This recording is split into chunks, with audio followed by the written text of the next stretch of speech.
Les forages qu'on voit dans les constructions s'appellent les forages sauvages. L'État a interdit la construction de forages sauvages, sauf sur demande. Pourquoi l'État a interdit la construction de forages sauvages? Tout simplement parce que quand vous forez, quand vous construisez un forage sauvage, vous ne maîtrisez pas les techniques laborantines pour dire que l'eau que j'ai forée, elle est bonne pour la consommation. Évidemment, c'est pour ça qu'on demande, on n'interdit pas aux gens de construire des forages sauvages, mais on demande tout simplement à ces personnes d'aller vers les services techniques compétents. L'eau que nous consommons de robinet, ce n'est pas une eau qui est totalement propre si on doit respecter les normes. Je m'explique. La station de traitement de captage, ce qu'on appelle station de captage ou station de traitement de l'eau de Niamey, vous savez, c'est à Goudel. Niamey s'approvisionne par le fleuve Niger. Ok, la station, elle est à Goudel.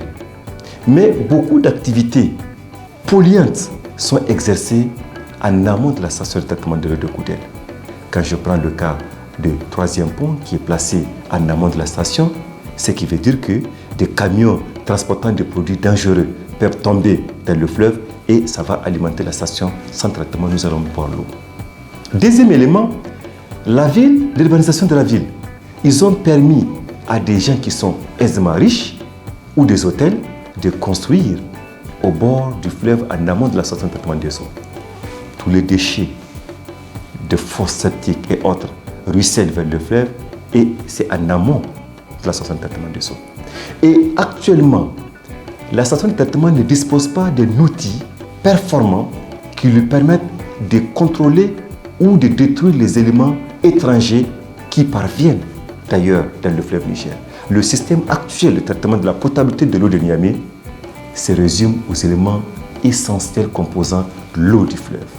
Ce qui veut dire que si vous jetez un élément qui n'est pas de la composition de l'eau, ça ne sera pas traité, vous allez boire ça au niveau de Niamey. Donc, du coup, on a alerté que le 3e pont ne devrait pas se faire en amont de la station de traitement des eaux. Ça, c'est une erreur fatale pour le gouvernement du Niger. Mais il y a une solution si l'État décide de déplacer la station de traitement pour l'amener encore plus loin. Ce qui n'est pas facile dans ces conditions.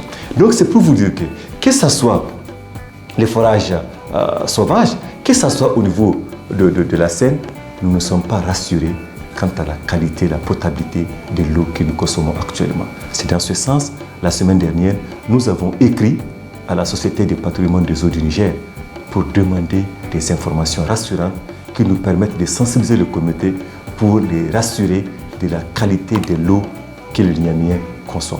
Nous avons une réponse de la part de la Société de patrimoine des eaux, rien qu'hier, mais il nous faut aller vérifier ces informations, évidemment.